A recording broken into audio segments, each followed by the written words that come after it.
I'm invincible. I'm paying money. The girl's happy. She's got no money. I got my rocks off. Oh, how good is this?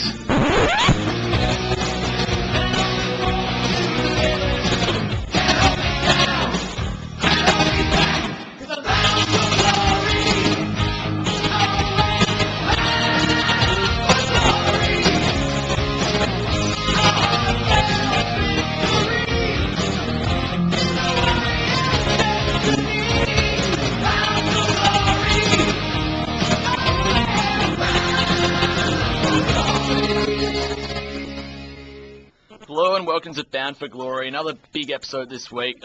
Big match last night between Geelong and St Kilda, with Geelong running on top. A few good segments this week, plus an interview with AFL umpire Matt Stevic. I'm Ethan Meldrum, introduce the panel. I'm Ashley. I'm Ben Katupi. I'm Jordan. And I'm David. But it was a great game last night. I mean, it was close for 3 quarters, but Geelong ran away with it in the end. Yeah, St Kilda got within a point in the last quarter. I think we should start from the start because that doesn't really tell the story of the night. The first 5 goals from Geelong were from turnovers. St Kilda's ball usage was just horrendous. Geelong just ran the ball out of defence. St Kilda didn't really have any forward pressure. Players like Enright and a boy named Murdoch, who's picked 46 in last year's draft. He's absolutely played his probably best game. A lot of those kids like Sheringham really stood up when They just blend into the team so easily, don't they? yeah, they needed to step up because Selwood and Bartel had 13 touches each to three-quarter time. Jimmy Bartel, they're going to need that in finals when those players are going to get tagged.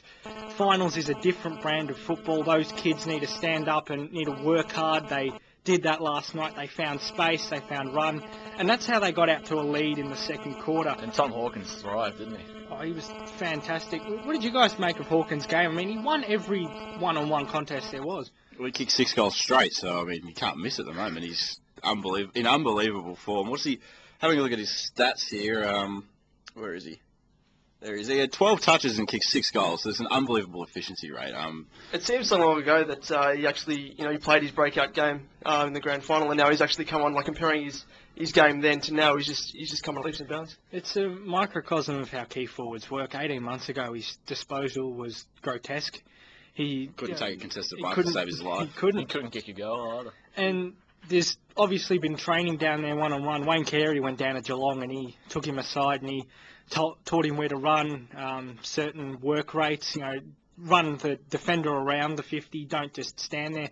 He worked hard and he got rewarded for it. He's kicking them from outside 50 now, and that's, come finals, that's a really good asset to have. If you've got blokes that can mark it about 50 out, you don't need to go long to the top of the goal square, and where there's a lot of congestion inside 50s in finals with players around the ball, that's going to come in handy for Geelong. Man, he's doing it the week after he was knocked out. Like, just cold. Straight cold. Well, he's knocked out last week against West Coast. I thought he was dead. I really thought he was dead. But, fine, he got knocked out and everything, but then to come back and kick 6 goals in a massive game, for the finals implications like this, it shows great character. He's just a very big boy at the moment. I think Wayne Carey's put the fear of God or something into him. And, I mean, you have Hawkins, and then on the complete flip side of it, you have Cozzy, who had, 1 touch before he was subbed off. What an absolutely... And a free guess, yeah. No Dream Team points, so if you had Cozzy, which is really a really dumb move if you did. Just delete your team. Yeah, just delete it. Seriously, you don't need to be in this competition anymore. You're done. Thanks for coming. But yeah, I mean, how bad is he at the moment? I mean, he can't get near the footy. He has absolutely no physical presence, and without Rewalt, the Saints really don't have a key forward. Well, that Bo Wilkes. He's not a key forward. Well, he got found out last night. He's a key forward against Melbourne, that's it. You can tell that I don't think he's going to be obviously a great, impact player, but he's obviously just spares. St Kilda are probably going to have to go hard in trade period because I don't think Cozzy's going to do it without Rewalt. I think this is the end. Is the window shutting? A window was shut probably start of the year. He hasn't. So are we like slowing the bolts into place and just locking that window forever? It's not even a window; it's a coffin. Yeah. Just bang the nails in. Well, can they do a Houdini and escape from this coffin? No, he can't. I don't think any of the Saints players know who Houdini He hasn't got the awareness to get out. How about Potsy Adley? He gave away a free kick to the coffin. Because you were saying this you were saying Potsy Adley last night. Is he similar towards the end? Well, he hasn't had the luxury of coming from the TAC Cup and then playing, 10 years in the competition. How long has he been in the competition? Has it 4 years? 3 5 But I years? don't think Or 4. that's sort of the reason, because players' bodies obviously develop at different rates. That's why He was a champion in the VFL for a long time. He was a champion in the AFL. He played two He really, was. really good seasons. He was a really key part of that the premiership in 2010. But he turns 31 next month, so Yeah, He's getting old, I think. He's getting old. I think, getting old. like I posted on Twitter last night, it's the other guys. It's Kizitsky and Podsiadly are Will Ferrell and Mark Wahlberg. And and Nick Rewald and Tom Hawkins are Samuel L. Jackson and The Rock. very good analogy there. Fantastic analogy from me. works. Do you think? I don't know, because Gilly's down at Geelong. He's obviously not getting a game. Oh, we're going to trade him for Boak? They considered trading him to Hawthorn at the end of last year, and obviously with Scarlett retiring. Do you think, with Podsiadly obviously being on the way out and them trialling Harry Taylor during the year, that Gillies and obviously Harry Taylor are obviously going to be their key backs along with Lonergan, and you could even move Lonergan at centre half back and maybe even put Harry Taylor up forward, because he's shown he can do that this year. Well, Lonergan had 2 touches last night. Who did he play on? He played on Wilkes, didn't he? He played on Wilkes and he got rotated onto. I think he played on Milne for 20 minutes when the ball was just coming back in that third quarter, and Milne kicked a goal. Then obviously he wasn't being close checked, but St Kilda found space, and I think Lonergan gets found out when there's space. I find him a good player. He's probably the only player in the competition that can lock down Lance Franklin, and believe it or not. Agreed. Well, Josh Gibson used to be able to do it all right, and now he's actually playing with him, so can't do that anymore. And St Kilda found space really well in that third quarter. They played on 8-1. Every time they took a mark, they decided, no, our season's on the line. We have to, get on with it. Full credit to them. Obviously, the effort wasn't enough to get them over the line in the end, but they missed a lot of goals. That kills you. You can't work that hard and miss so many goals. Was it 3-5? It was 11-15 11-15 for the match. 11-15 for the night. Yeah, you can't go and expect to be a final side, and they've done it numerous times. The Port Adelaide game they should have had. I mean, regardless of how people felt about the umpiring and the way St Kilda supporters felt about it, you can't expect to be a finals team if you can't kick them. I'm sorry. Speaking of goals, what happened to Geelong in the third quarter? They didn't kick one goal. 4 points, yeah. No work rate. They totally dropped off St Kilda. St Kilda had all the possession. Yeah, basically what St Kilda did was they kept control of the ball. They lost it, and they went forward. There was a forward thrust, and what happened was it'd be blocked. The ball would go to ground, and they'd force a stoppage. It'd be a boundary throw-in or a ball up, and St Kilda would win it back through players like Armitage. Goddard was pretty good in close, something we haven't seen for a long time from I Brendan think Goddard. Jason Graham had 13 Jason disposals Graham in that quarter. he had 13 disposals. He had 31 touches, I think 14 contested. So Great game from him. it was really good, especially that attempt that was on half-time from behind the centre square. After last night, do you think that Matthew Scarlett has made the right decision in announcing his retirement at the end of the year? Do you think that it's, his career is coming to a natural end? There's a lot of players from this game who, are probably going to have to evaluate their careers at the end of the year. There's, several, but Scarlett in particular, do you think he's made the right decision after last night? He's probably played on Ahmed Saad for a bit, from what I saw. Saad kicked 3 goals, and Scarlett had nowhere near, his normal amount of rebound. We expect, positive 20 possession games and a shitload of, rebound 50, and he didn't have anything near that last night. So has he made the right decision in retiring? Perfect timing. What do you guys think? Yeah, I think it's about right. Yeah, I think Tom's up. He's had his time this time. He's a good player, but Where does he fit into the Cats team of the century, things like that? Do you think he's done enough to take a full back or a back pocket or something like that? Yeah, he's start-up, best 22 in their team of the century. He's been, I think, the best fullback over the last 10 years. Then you've got Silvani. Silvani sort of the last 20 years. He's sort of... Oh, well, I see what you mean. You could throw Glass in. Mm-hmm. You could throw Rutten. He's Fletcher. probably underrated because he doesn't play for a Victorian team. No. If Rutten played for a Victorian team, I think he'd be talking about him a lot more. McFarlane as well. McFarlane as a key back, yeah, definitely. You can't with Scarlett. players find it hard to pick the right time. Either they go too early or they just fall down the hill. It seems that he's picking the right time, and Geelong obviously need to find a replacement. That's going to be extremely hard. And the Lenny Hayes incident, will he go for it? Does he deserve to? Ultimate gentleman. I wouldn't have thought so, but he has got a few striking charges in the past. So Sanity says no. But the Match review. MRP does not take into account sanity. They haven't at all. If they can prove his eyes are on the ball, I'm not sure if they were, but if they can prove it, then he should get off. What do you? You guys see any other reason to I think convict if they him? can prove it, he won't get off. He's the ultimate gentleman, so he plays the footy hard and tough. I think he'll be lucky to get off because the match review panel has taken a really clear stance on incidents like this, and I think he'll be in trouble. I don't agree with it, but I think he will be. If Jack Siebel's getting 4, then he's getting 6. Yeah, he should be nailed into the coffin and kept there with Kaczynski. With Kaczynski. That's punishment enough. And last night, James Kelly was sensational. 14 contested disposals. He really, towards the end, when the game... 11 tackles. So. 11 tackles. He was great in close. When St Kilda came close, he was thrown straight into the middle. Chris Scott, great move. He obviously was pretty frustrated last night. What did you guys think of the umpire? I thought the umpiring was sensational last night. A lot of people disagree with me, but I thought people were just looking to complain. But besides the Stevie J's and with the 5 metre zone that you're not allowed to be in near the person kicking the goal, I thought it was okay overall. I think Stevie J brings it on himself. If you're not going to kick a drop punt, a lot of those Geelong forwards aren't going to kick a drop punt. Expect it. Yeah. You can't hide. In regards to the umpiring, only 35 free kicks overall, 17 to 18 St Kilda's way, 18-17. Well, I didn't notice them after three-quarter time. If you're not going to notice them, then they've done a good job. If you don't notice the umpires, then they're doing their job correctly.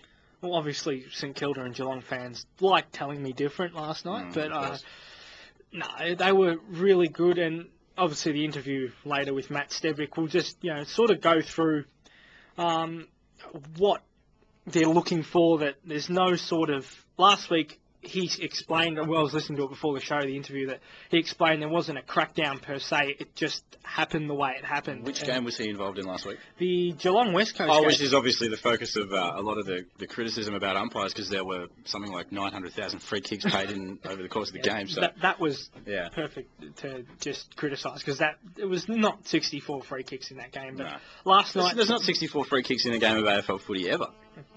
No, I just think that... to be honest, last night they obviously, with the 50-metre penalty, I don't think that there was one that wasn't there. A lot of people saying, oh, no, that's the rule of the week. Fair enough if it's the rule of the week, but if they're not doing it to excess like last week, and they were actually 50-metre penalties, and I have no problem with it. Yeah. Because you can't go into someone's back and, it's just not fair. That's fair enough. So that's another challenger for the 8 done for the year. St Kilda are gone, pretty much. I think we can all agree on that. Well, they got a mathematical chance. But When it gets down to mathematical possibility, that's it, you're done. Yeah, they're going to be fighting out for the 9th place. Mathematical chance of me riding down Flinders Street in peak hour on a donkey. Just because it can happen doesn't mean it will. So St Kilda are done, and that's, It's a line through St Kilda. If they're not going to kick straight, and if they're not going to show up a Geelong side that isn't what they're supposed to be, then, sorry, finals is... Something else that we can almost put a line through Justin Kaczynski. He was the subject of this top 11 this week. So starting off that list, top 11, Metro Trains. Top 11 things more useful than Justin Kaczynski. Number 10, Sham Wows. They are an absolute sham in themselves. Number 9, Steve Smith's batting average. What's his hairstylist? Who's doing his hair? He's a garbage human being, that Steve Smith. You think his hair's the biggest concern? What's he doing in our cricket team? Good fielder. Good fielder. Specialist fielder. Can't bat or bowl. Can't bowl leg spin, can't bat. Pretty good fielder, right, though. Number 8, The Submarine in the Sahara Desert. Matthew McConaughey, it was a good movie, Sahara. I don't think anyone here's seen it, because I have seen it. It was horrible. It was a great movie. Matthew McConaughey is an all-time great. It was shite. It was rubbish. No, he's classic. Number 7, Leon Davis, Alan Didak, and Stephen Milne combined in the grand final. This is the epitome of uselessness. Number 6, Meatloaf in the grand final. Even more useless. Number 5, a caviar truck on Arden Street. The can park it there. We don't have to eat it. Like, Probably making the most of the free parking there. No one got that before. It took you 3 minutes. Yeah, it did take a while. Number 4, I didn't come up with this one, I'm just reading it. Nick Del Santo's penis. it's not the size of the boat, it's the motion of the ocean. Alright? Number 3, vegetables at Michael Long's house. Has stacked it on, as long. In short supply. Yeah. Number 2, the brakes on Hamish McLaughlin's car. Whoop, whoop. Oh, God. Good old romping wins. And number 1, the weapon, Dean Robinson's conditioning methods, coming at number 1 this week. Top 11 things more useful than Justin Kaczynski. We'll be back after this with some sin messages. Here, we see 2 Victorian breeds at risk of imminent extinction. Headphonus addictus and Cellphonus distractus. Ah, the distinctive call of their biggest threat, Tramus heavy as rhinoceros. Placid, 30-ton creature, rarely capable of stopping in time if one of them is to cross its path. Remember, pause the tunes, not your senses. Look, listen, be alert around trams. Sin sponsor. Sin Radio 90.7. Do you want drama? Do you want intrigue? Do you want conversations about the scariest part of a pony? Or if it's creepy to wink at people? Then you want the Prop Shows. Every week, Ben and Vicky will be proposing, well, just about anything. You can be sure you do not want to miss it. Listen to it live on Sin, Saturday mornings at 11, or at propshowswell.com. And you're back listening to Bound for Glory on Sin. We've got a really good interview. Once again, the magnificent work of Tom Morris. Just pushing through every week, finding some really good interviews. This one I listened to before the show, and it really encapsulates and sort of explains what happened in the Geelong West Coast game last week. I think for most people who were confused, and everyone, I don't think there was one person who wasn't bewildered by what happened in Perth last Friday night. Stevic explains what happened. He explains the training umpires go through, and I think if we get a better understanding, we can make more educated opinions on it. So here it is in all its glory, Matthew Stevic. Matt Stevic, thanks for joining us today on Bound for Glory. No worries, mate. Thanks for having me. AFL umpiring, why do you do it? Got involved, loved footy, did it for a bit of extra pocket money as a young guy, and took it up and sort of moved up through the ranks, and then eventually wanted to umpire AFL footy, so that's sort of where it all started. Yep. How do you prepare and train? We train about 10.5 months a year, so, I mean, obviously it's a lot of running. We do a lot of cross-training over the summer. In season, we obviously still do a lot of running at training. We do some coaching sessions with our coaches. And then obviously on game day, we need to get to the game about 2 hours before the game. So we get massages, stretching, warm-up, all that sort of stuff that probably similar to the players. Yeah. Is it possible to replicate match situations at training? You can't really make decisions at training, can you, or do you find a way? Yeah, mate, that's very hard. I mean, we used to sometimes have players come out and we would try some simulation stuff, but training, it's really hard for us. We go out to the AFL clubs a lot and do match simulation with them and make decisions, so that helps them and it helps us. Where we do get a lot of benefit is we've got a big coaching screen. They'll play a live game of footy. We're on exercise bikes working really hard, and our coach will have us umpiring that game as we're working out.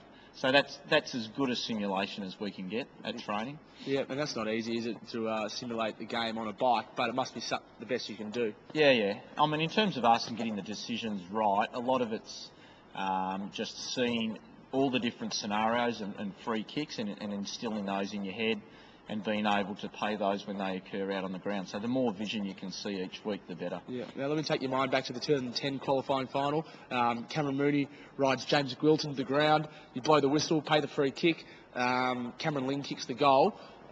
It's reversed, or not reversed, obviously. Good gets the free kick. Cameron Mooney's having a crack at you. What was going through your head at this time? Lots was going through my head. It was, I hope this free kick is right, and obviously I was standing right behind Ling when he kicked the ball, saw that it sailed through, and then I had to sort of cancel that. I was just hoping that the free kick was absolutely correct, given the stage of the game, given how tight the game was, and the fact that Ling had kicked the goal. So thankfully the coaches and the guys I umpired with on the night said it was a very clear free kick and one that needed to be paid. So what was Cameron Mooney saying to you?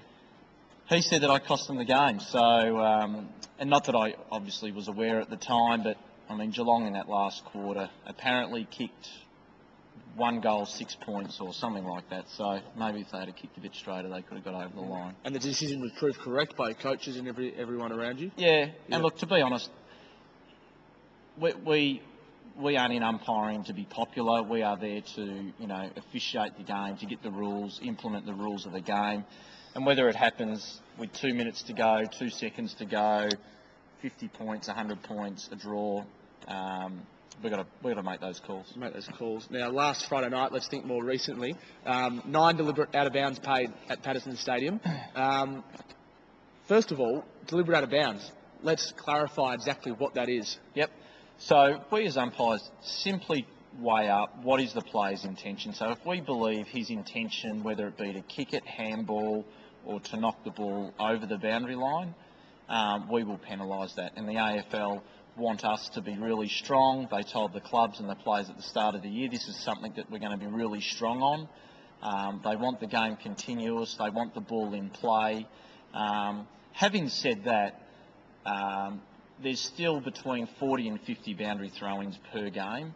So of that, we're paying on average about 1 a game. So we're paying 9 across 9 games of footy. So it's not a lot we're paying in the end. It just happened that 1 game last week we paid 9, 8 of the 9 were deemed correct. But that was unusual too, in that there were 65 boundary throw-ins as well in that game. So the style of play on that particular night, they were playing the boundary a lot, was going out more, and players were forcing the ball over, on more than normal occasions. Do you reckon before last Friday night, in general, the umpiring fraternity had been a little bit lenient on deliberate out-of-bounds then? No, we've never been lenient. What happens is, given there's 40 or 50, 60 different rules we need to interpret, and there's 9 games each week, and it's a bloody difficult job to officiate. What can happen is some weeks, for whatever reason, we might just miss some clearly obvious ones. Like a lot of areas of coaching we might get some coaching around, ensuring we get those basic ones right the next week and going forward. So what happens is usually we go out as a group and we get those right, and people all of a sudden think we're changing the interpretation. The reality is we might miss a few on a given week. We get some coaching around that area plus some other areas that we might be going, not so well on. And then we go out next week and we get those right. How did you respond to the feedback, or I guess the criticism from, in general, the media and Chris Scott, not directed at you as much, but directed more at the interpretations of the rules? Yeah, I don't listen too much to what goes on outside. Most importantly, in terms of our role, we need to listen to our coach, and if our coach says you're too tough in this particular area, well, we need to adjust accordingly. If they say you're doing the right thing, we need to continue in that vein. Okay, now let's move on to holding the ball now, because a lot of footy supporters say, how do you get rid of it, dropping the ball, this sort of stuff. Let's clarify that again. Prior opportunity, very important. Yep. So prior opportunity is whether or not the player has had a prior opportunity to kick or handball the ball. That's part one of it. With regards to dropping the ball, whether you have a prior opportunity or not, a player cannot, if tackled legally, he cannot just drop the ball. If we clearly see, I think there was one in the Sydney Collingwood game on Friday, was it Saturday night, where a player clearly dropped the ball and was penalised. So he didn't have a prior opportunity, but was tackled and just let the ball go. Yeah. Now, I would love to spend another 20 minutes with you, Matt, talking about umpiring, but sadly time's caught up with us. In one word, describe the following people. Jeff Geeshan. Supportive. Razor Ray Chamberlain. Funny. Buddy Franklin. Unbelievable athlete. Jordan Bannister. Talented. And Cameron Mooney. Feisty. Matt, thanks very much for joining us today on Sin FM's Bound for Glory. Thanks for having me, mate. Cheers. Well, interesting interview there. As per usual, fantastic work by Tom Morris. Damon, interesting tactics. The training, they're on bikes. Watching replays of the game and like what they've done, what they're officiating. I think I'm better off, like as Stevic said, I'm better off knowing that at least the coaches go up to him every week. So it's not a case of Geishan, which we don't want, Geishan walking in midweek and saying, okay, this week, can't touch your opponent. It's not a case of that. It's more the coach coming in and saying, okay, we've got to start paying the fundamentals first. And, of course, that doesn't excuse guesswork. Guesswork should never be excused, but I thought it gives us, the outsider, a better perception of what goes on.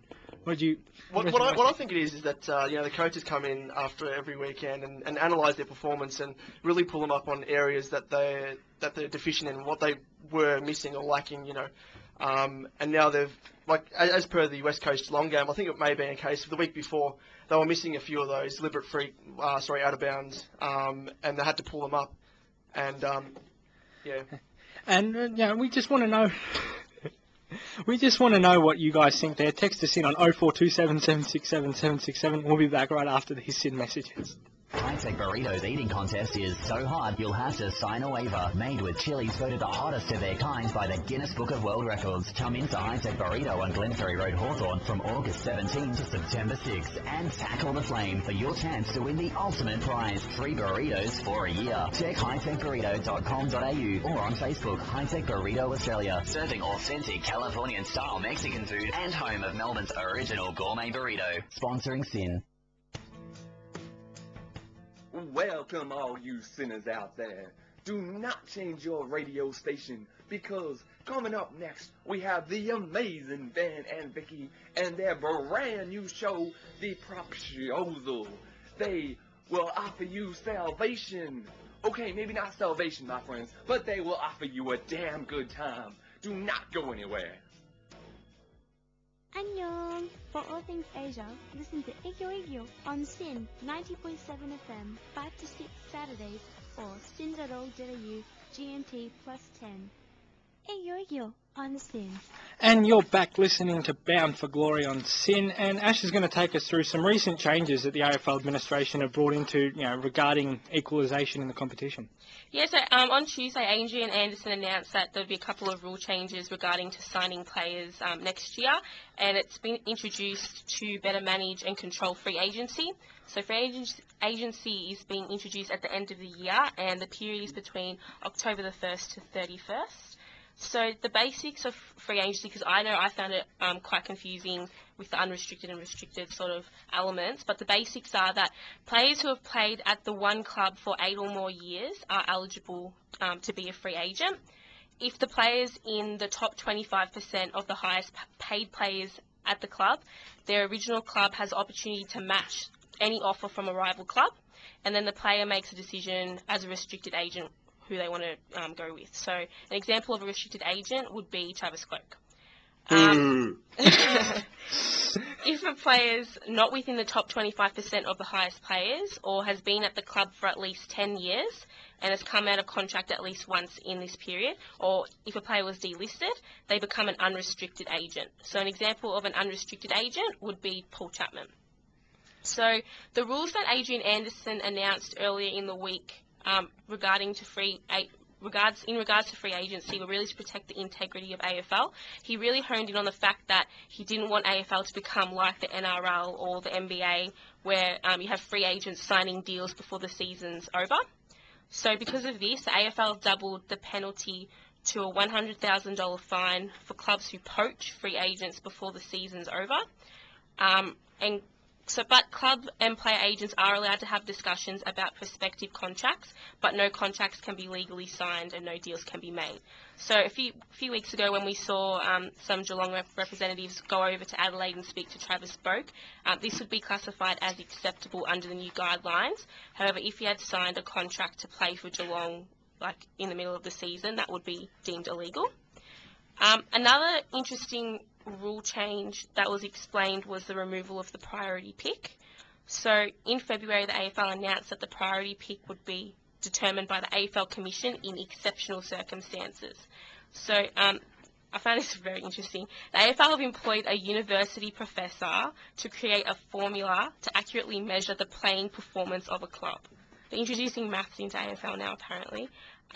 So they judge, the formula basically encompasses playing performance, past performance from previous seasons, and also finals appearances, and they all come into consideration when looking at the priority pick.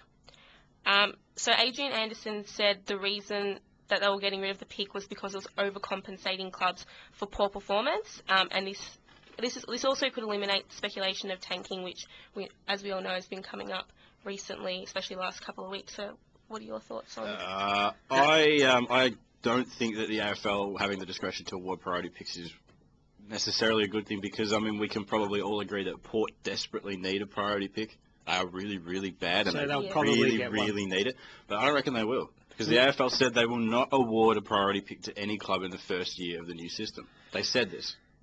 Well, Port won't get a pick this year when they need neither it. will Melbourne. Neither will Melbourne. It's kind of hard. I think the only team that's not deserving, the new teams, GWS and Gold Coast. That's true. All the other teams have been Melbourne and Richmond, Port. They're all... Yeah, Richmond don't to a need lesser it. extent. Even the Bulldogs to an extent. But yeah, Bulldogs as No, well. Bulldogs don't need it. I don't think the Bulldogs will be.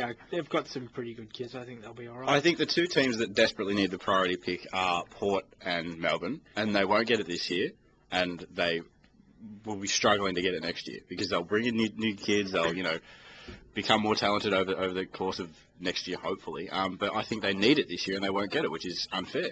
I think what I find more bizarre is that they've employed a university professor Yeah. to delegate. You can. What sort of what does it take into account? You What can sort of does it take into account what the football club Umpiring? spending? Umpiring. It's not Roby. Apparently it takes into account injuries. Give me any mathematical Oh, formula that's you like. I can tell you right now which teams need a priority pick and which teams don't. Port Adelaide and Melbourne need one. That's it. That's my mathematical formula.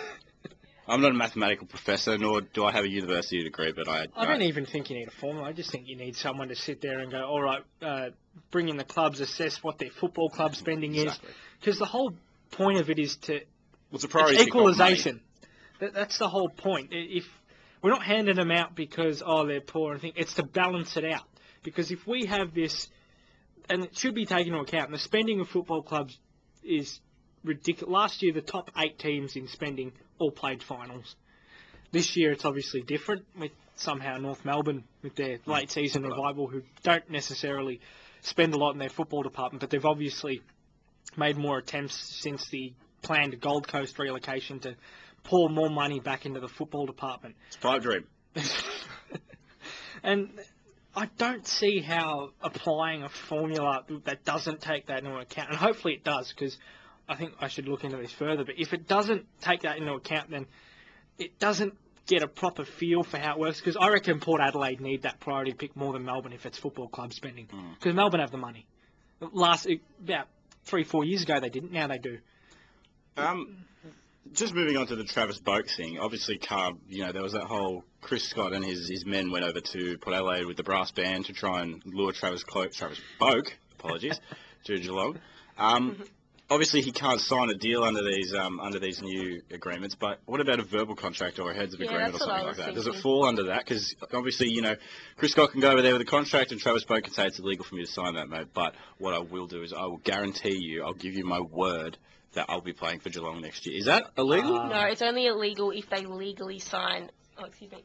If they legally sign a contract. So Travis Boak could say Sorry, I'm getting could say to Chris Scott and his band of merry men, yeah, I'll play for you next year. That's fine. We won't tell anyone, and we won't tell the media. I won't sign anything, but I can guarantee you that I'll play for Geelong next year. Technically, you could, yes. Well, that's blatant flaunting of the rules. The rules are therefore pretty much ineffectual. If we're going to apply the Tom Scully precedent to everything, I think that has to include it, because I don't want, as a supporter of a football club, I don't want clubs walking up to players mid-season, potentially with more than Cloak or even Tippett over at Adelaide. So would you have any qualms if North Melbourne ended up hiring Travis Boak's dad in the footy department? Yeah, I would, because that is a complete rort of the system.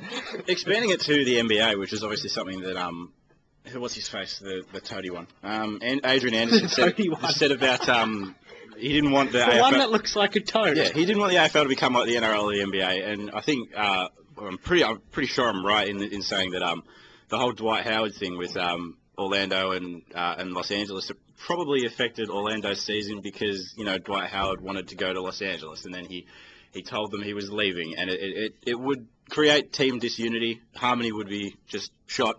And I don't think we want to see something like that happening with our clubs, where there's less players and less money involved. And, I don't want to see that happening to anyone from my club. I don't want to see, people not getting a game when it's in the best interest of the club because they're moving clubs at the end of the year. I don't want to see that. So I agree with Adrian Anderson in that respect. But, these rules can easily be flaunted with a verbal contract. Yeah.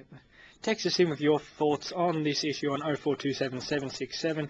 We'll be back right after these we've got a few here, actually. Oh, really? Benji, yeah. Jeez, jump in the gun. We do jump indeed. in the gun. Strawny, one of the regulars, has got a crispy. Rename Melbourne Demons to Melbourne Shermans. The tank, that is. Yeah. Great work there. Very good. And Strawn's side again, he's on fire this morning. G's a bit, he's talking about Stevic. G's a bit full of himself. The Mooney in the back was 50-50 at best. I'm surprised he remembers those decisions. Yeah. I'm back a week No, now. he's- I forgot last night. You don't remember much. No, I don't remember anything. He's right there. I reckon it was 50-50, but I think he made the right decision in the end. And he reckons Richmond's still in the running for a final spot as well as the Saints. No.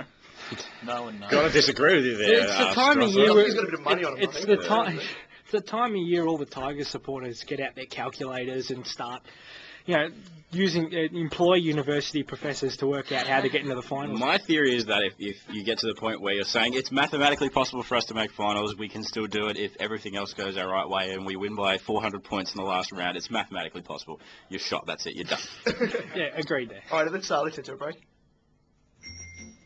This is Radio Respawn Indie Developer Insight. We're back at the Indie Game Developers of Australia Melbourne meetup, and I'm here with Dan from Dime Studios. Do you want to tell me a little bit about yourself, Dan? Yeah, sure. So my name's Dan, and I'm from Dime Studios. I do art, programming, game design as well, a lot of the game design. A couple of guys that I went to uni with at Swinburne, we sort of formed together so that we could commercialise this project, Tasty Fish, which they were working on as part of the student project in our final year. We've worked on games individually as projects and jams and that kind of thing, so it is exciting. If you'd like to hear more about the greatest in the gaming world at the moment, head to our Facebook page, facebook.com/Radio Respawn. Otherwise, listen live to us, Saturdays, 1 to 2 p.m, only on SYN.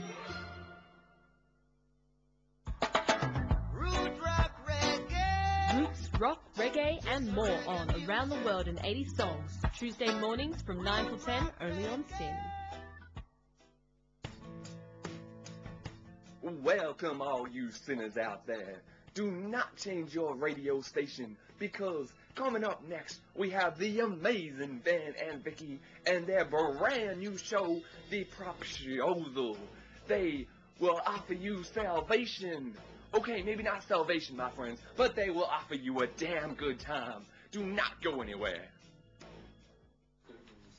We're back on Bound for Glory on SYN. Now we got a segment somewhat similar to free agency. I had a look at players who could potentially be seeing a new landscape next season, moving clubs. So we'll fly through these, just a few players listed. Troy Chaplin, rumoured that he's coming back to Victoria. It looks like he wants to. Richmond offered him a 4-year deal. Apparently they have. They've made room. Richmond have, off record, suggested that they're trying to make Verbal room for contract, someone. because you can't do this Verbal anymore. contract. No, they shouldn't be able to do that, though. No, they shouldn't be. I disagree. Okay. I agree. Chatler's You're staying. on fire. I want to get out of Port Adelaide as much as the next person, but he has to wait until the end of the year. But I think he'll be coming home, so fair play to him. Richmond need him. Well, Richmond, they need a key defender to support Alex Rance, you would think, with Calvin Moore retiring. Do you think St Kilda should make a... Because they look lost without a centre-half back. They needed a big key defender last night, and Troy Chaplin, he's no gun, but... It'll do. The second round pick or It'll third round do. pick would see it done, so... Stopgap. Never know. I didn't... Hamish McIntosh. being North traded. supporters. Oof. No. I want him traded, but that's a different story. Behind Goldstein, who's a better ruck when he's one out. Well, it's a thing. He's listed as an All-Australian squad member as a 23-year-old, so he's well and truly capable, but he just doesn't fit in. He's a top 10 draft pick. Who would be your second ruck if you get rid of McIntosh? Magic Door! Play Magic Door! Then there's Magic Door, Mabon. I reckon what North Melbourne should do is... Mabon's not a ruckman. Mabon? Maben Mabon. He's not a ruckman. He is a ruckman. He's not 200 centimetres He tall. can jump. Did you see the Werribee North Ballarat game on the weekend? He got treated like an absolute bitch. He got pushed out of the way at every single contest by Magic Door and by 4 other part-time ruckmen. He's only not a ruckman. playing if Goldstein and Magic Door go down. He's not a ruckman. He is a key backman. And if he goes down, then if McIntosh goes down, then we will run Peach. I'll tell you what, you guys are also arguing like absolute bitches. If North Melbourne, here's what they need to do. They need to trade McIntosh, and they need to go to the state leagues, and they need to look for a backup ruckman. There's nothing left after Geelong took Stephenson. Oh, there's stuff there. People say that, but there's always stuff there. Visit the what nearest you do old with folky home. You'll be fine. You'll find an old dude. Quite a really tall bloke in his Okay, moving on. Another ruckman key forward possibility in Kurt Tippett. Sounds like he was talking to Queensland clubs, Brisbane and Gold Coast being his hometown. And his travel agent, by the way. Well, he seemed pretty eager to go back up there with Adelaide playing in Brisbane this week. So he's 25 years old. We know he's a very capable key forward, can kick a lot of goals on his day. I think Brisbane would need him more than Gold Coast. Gold Coast have Lynch and Day in the making, as well as Nathan Bott can play forward, and Jarrett Brown's always there. So you never know. It looks like he would be being offered a lot of money from Adelaide, but you could see more with Favola's salary coming out of the cap for Brisbane. You never know. Well, yeah, they are. And again, teams that are paying off players on previous contracts, starting in this era of free agency, are obviously going to be ahead of everyone else. North Melbourne have 600k free after paying off Hale as well. So, yeah, obviously Brisbane have a massive advantage, and I think they backloaded Favola's contract. So they're going to have a lot of room. Is he worth a first-round pick is the question. I don't think he is. I think he's worth a second-round pick and a player. Kurt Tippett. What's Brisbane's first round? He's no Walker. He's no Walker, I'm sorry. Plus he's going to have to retire in 3 years anyway because he keeps getting concussions. Did you see our favourite journo, Robbo? Robbo! In the Herald Sun saying that if Gold Coast gets Kurt Tippett, we paid more money than Ablett. And be the biggest signing, bigger than Ablett. No. I think Robbo needs to employ a university professor because he's way Robbo needs his head read, I think. Okay, enough. Moving We've filled our Robbo quota for today. I think we should. Another player could be being looked at by North is Travis Boak, although it looks more likely to go back to Geelong if he's going to move clubs. Geelong also have, along with their first-round pick this year, they have 1 first-round pick from their Gary Ablett compensation left. So that could get it done. But, what do you guys think? Basically, the goes this. North have offered him 500k. Geelong have offered him 400k, but they've offered maybe the services of Hall and Smith, or, if they feel that Port, it gets the job done, maybe even a Motlop or a Christensen.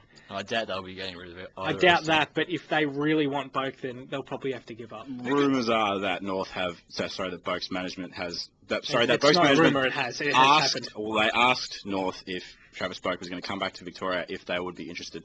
And it'd be silly not to say yes, which obviously we did say yes, and the idea was that Boak and his management are very interested in North's Director of Medical Services, Steve Saunders, who has a fantastic record with soft tissue injuries. Job down there. Yep. Was it like 2 soft tissue injuries in 2 years? Yeah, in round 21. So, that's apparently a huge lure for Boak. So we'll see how that plans out. Who could North offer for Port Adelaide? Kavanagh can't, the 2nd round pick. What about McIntosh? No, I reckon Greenwood. McIntosh. I reckon McIntosh for Boak almost. That'd be an awesome trade, I reckon. Well, there's 2 years left on McIntosh's contract. So there's 1 year. 2013. Hmm. Another one, Kobe Stevens. 2nd round pick to the West Coast. He just can't get a game for them. Can't crack the midfield, even with their injuries this year.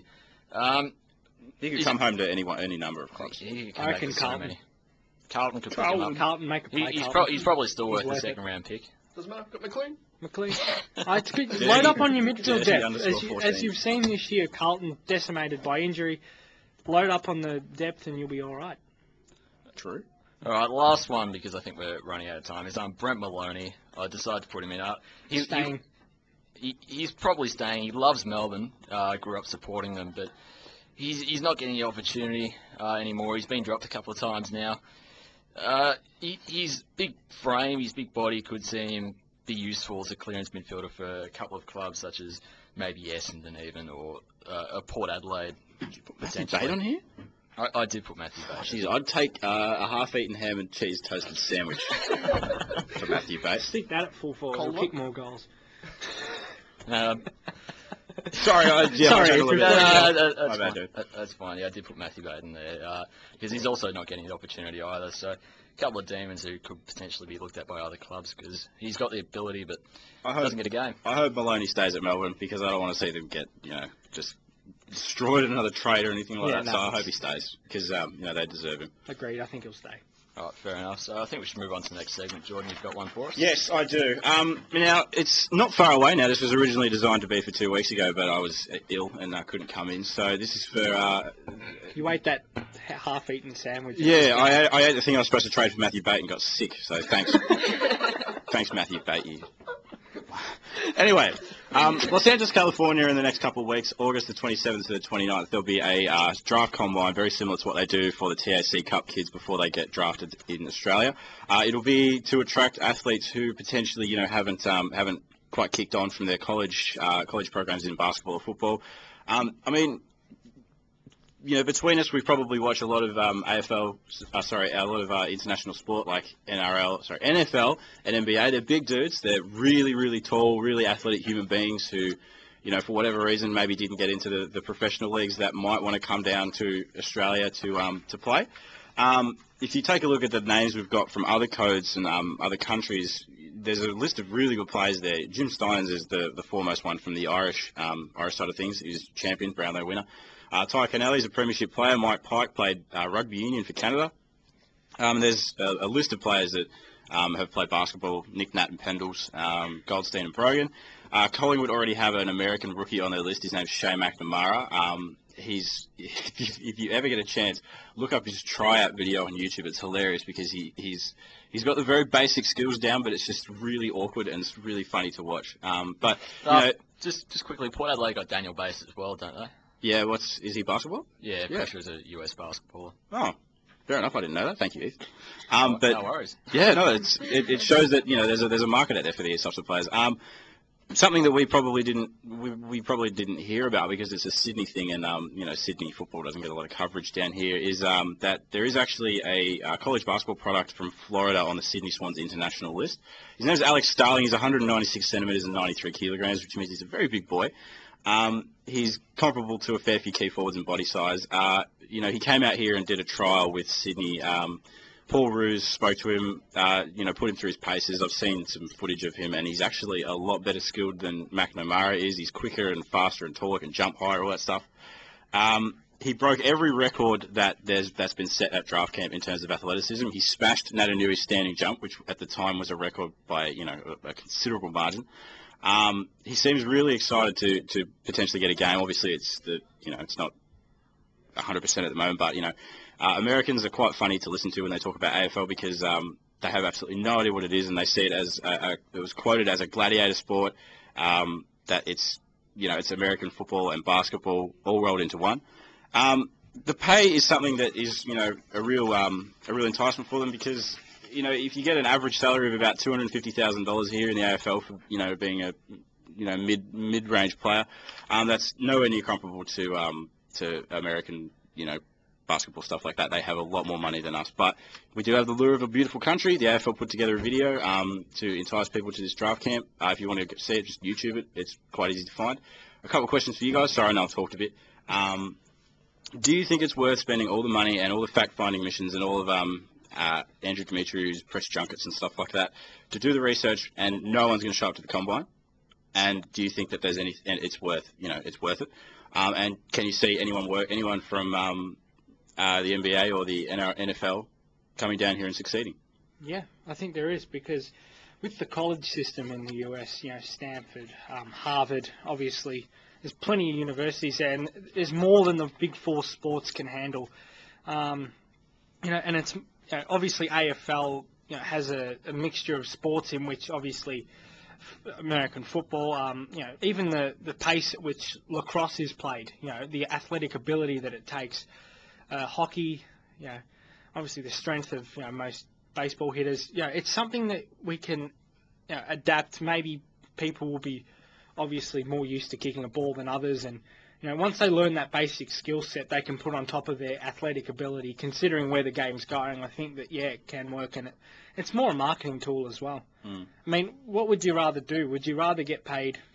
Well, what's the basic rookie salary? If you don't, for Australia, for AFL, I think the average rookie salary is about $50,000. If you don't make it into the NFL or the NBA, then you're more likely to get a contract for a lower level team, like say the VFL equivalent. But they're played out of states in America that no one's ever been to or liked, like Idaho or Iowa. I mean, why would you want to sit in the cold, getting paid $20K to sit on the bench for a VFL team? VFL team, for like a second American football team where it's minus 2 degrees in a state that no one's heard of, where you could sit on a beach and make $55K playing for the Gold Coast or something. Not even getting a game, you'd just be a rookie. I mean, a final thought, if you have a look at the video the AFL put together, it's really, really slickly put together. They make it look like the most enticing thing of all time. Lots of shots of pretty girls on the beach and the sun setting over the Gold Coast, things Jimmy like that. Bartell's missus? Yeah, just put her in the video. She'll get him here by herself. I think that Brad Miller's retiring, actually. Yeah, no more Pia. Oh God, what are we going to do? I think it's a really it's a good idea, and I'll be really interested to see how it turns out, and if there's any players that whoever's up at the draft combine sees as good enough to be able to come down here. So yeah, I'm looking forward to it. Yeah, it's a marketing tool. Unfortunately, I think we'll move on now to some previews. We've got to move on. Time slipping away. Massive week. The MCG 1:45 this afternoon. It's the old foes, and this game is going to go off. Word out of the Carlton camp is they really have it for Sam Lonergan and other Essendon players, which they didn't like some incidents last time these two teams played. It's going to get nasty, and for the neutral viewer, it's going to be brilliant. Guys, what do you make of this? Juddy's back. Oh, Juddy is the big back. headline. The big headline. But so are Zaharakis and Stanton for Essendon as well. I'm surprised that they've actually brought Zaharakis back. I thought he was a few weeks away still. Obviously, I think they might be getting a little bit desperate. desperate. It was a few weeks away, about 10 weeks I'm ago. expecting a late withdrawal. Who's their emergencies? Collier, Bagley, and Lovett Murray. I reckon Lovett Murray would be, if there was a late thing. Yeah, given that Collier and Bagley are both ball butchers. Strange that Gumbleton taken back. I think he would have been an advantage today against Carlton's diminished defence. Diminished at centre half back on Cramery. Well, White on Hurley. I think Simon White, he's a fringe player. He's a fringe player. So he's a little bit better than Bauer. You could probably say that. That's a good way to sum him up. I mean, whoever loses this, you can probably, if Carlton loses it, that's it for them. I think, he probably rule them out. They go into mathematical chance territory. Essendon, this is something they desperately need to win if they want to play finals. I'm going to tip Carlton because I hate Essendon, and I think that... no bias whatsoever. No bias at all. I just think Essendon are shot pretty much. I think they're bringing in players who are underdone. They took out Gumbleton when he didn't really need to be taken out, and I like the inclusion of Judd, so Carlton for me. It'll be a horrible day out there. Weather conditions aren't holding up too well. So I think Real Saturday afternoon football! Carlton by a point. If Essendon lose and Freo win, they drop out of the 8, so I'm going to tip Essendon. They'll lift. I'm going to tip Carlton. I hope they can get a notch or win up for... Says the Carlton. Yeah, obviously. I agree with you, Ben. I think it's going to be really intense contest. It's going to be really aggressive. But, I hope they get a win. It's going to be a good matchup with, I'm expecting Carazzo on Watson. If we can shut down Watson, then there's a good chance that Carlton will win. Can't shut down Watson. Can't shut him down? Shut down no? Yeah, he's in fine form. Brownlow form. Should win it. Virtual elimination final today, but I'm expecting Carlton will hopefully. From that original interesting game between Essendon and Carlton, we go to the polar opposite, which is Greater Western Sydney versus Melbourne, I suppose. Who cares, Cup? You're only flicking through this when McLaughlin's on at half-time. Yeah. Just... That's a big Melbourne. list. It's a big list of outs for the Greater Western Sydney Giants. Treloar, Bug, Tomlinson, Homsch and Cameron are all out.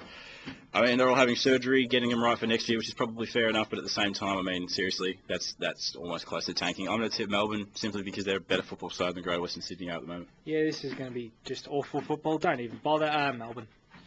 Sam Blease kicked 5 more goals, Melbourne by 40 points. Melbourne. Yeah, Melbourne by about 60.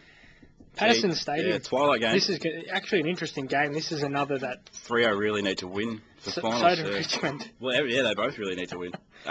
Over there, I can't see Richmond beating Freo. No, I think they're a good chance. Richmond somehow play well, Patterson's well. I don't know how or why, but they do. Freo get back McFarlane and Fife, so it won't be easy for Jack Rewalt to jump on top of people's heads. I'm going to go with Freo. I initially picked Freo, but I think Richmond are going to do it. I think Pavlich Pavlich won't get the space. I really rate Rance as a prospect, and he's not going to score, and I don't think neither will Freo. I'm tipping Richmond. Freo by 2 goals. I'm going to tip Freo, but I'm not going to eliminate Richmond completely because they have won the past 5 out of the last 7 meetings. So I'm going to say Freo just based on those inclusions alone. Fife, funny old injury he sustained the other week, tripping over a suitcase. But I placed it there so you'd lose in Dream Team. I flew over to Adelaide. You bad person. Later, we've got North Melbourne and Collingwood. Big game. Huge game. Collingwood actually have to travel outside of the 4 kilometre radius of the MCG, so that'll be interesting. Yeah, huge trip for Collingwood there. North Melbourne just need to make sure they don't get smashed. I reckon we can win this. No. I reckon North Melbourne can win this game. I'm sorry. No. You are ye of little faith. I am of ye little. Have you watched the last 4 times? Yeah, but the last 4 times we didn't have players like we did have Adley last time. But like Swan was playing last time. Swan's not playing this time. We're in a lot better form. We get Thomas and Zeeble back. I reckon we are an absolute chance to win this. I'm going to tip North Melbourne because I tip with my heart. Well, with Wells and how far is that getting you? Gave up on Supercoach a long time ago because I was Supercoaching with my heart. I'm going to tip North Melbourne. I'm allowed to my opinion, am I not? You are. God damn it, Ben! Who is going to win this Judge game? me on my opinion before. Who what? Shut up. Jordan, I think your opinion is wrong. Collingwood by 5 goals. Yeah, Collingwood by 5 goals. I'm sorry. It's not happening. Oh yeah. You know what? When we come back next week and North Melbourne have won this game, then I will. There's an average losing margin of what was it, 80 points or something? Yeah, 80 points. What did I say? The donkey in Flinders Street in Peakout. I'll ride that. I'll ride it if North Melbourne get up. I'll make you ride. What? Jesus. Come on, tips. Let's go with tips. Come on. Collingwood. What? Just joking. Collingwood. I was waiting for you to actually pick up. All right. Brisbane versus Adelaide. Who cares? Brisbane. Adelaide. Again, who cares? Port versus West Coast. More who cares? West Coast at Amy. Yeah, I'll tip West Coast. The Dogs and the Swans. This is going to be ugly. This is going to be ugly. Sydney by about 10 goals. Western Bulldogs don't have anyone of note. They need to draft everyone. Cooney's done. Retired, the list, whatever. Doggies retiring. He's no good. Apparently it's the Doggies' strongest team of the year, but still Sydney by 12 goals. Yeah, strongest team of the year where they've got something like 6 or 7 players under 10 games. Real strong. Hawthorn versus Gold Coast. This is going to get ugly. Yeah. Franklin's back. Franklin and Rafford are back. 20 goals. But Rioli's out. This will be a flogging. Rioli! You can't. Hawthorn at the MCG against weaker opposition always ends badly. They'll probably end up with the best percentage of the year, and this is just a stepping stone on the way to that. Under 5 goals at half-time, I reckon. Unless it absolutely pisses down, I'm tipping Hawthorn by about 900 points. Over 9,000. Yeah, I think that's the general consensus. Anyway, we've got to get to some plugs before we go. If I can find this. Follow us on the Twitters. Down for Glory FM. Yeah, follow us on the Facebooks or like us on the Facebooks. Follow Sergeant Supercoach on Twitter. It's the last 2-3 rounds, so you've got to get around. And BoundForGloryNews.com. Yes. Yeah. Producing quality content for you all day, every day. The people, by the people. We taught people by the people. I think we're just about done. We had cupcakes today, everyone, by the way, so get around the cupcakes. Hashtag bound for cupcakes on Twitters. Bound for cupcakes. Yeah, bound for cupcakes. And we are bound for the studio to edit this and put it on YouTube for you very soon if you missed it today. So you won't be hearing this anyway. Catch us later. Money. The girl's happy. She's got no money.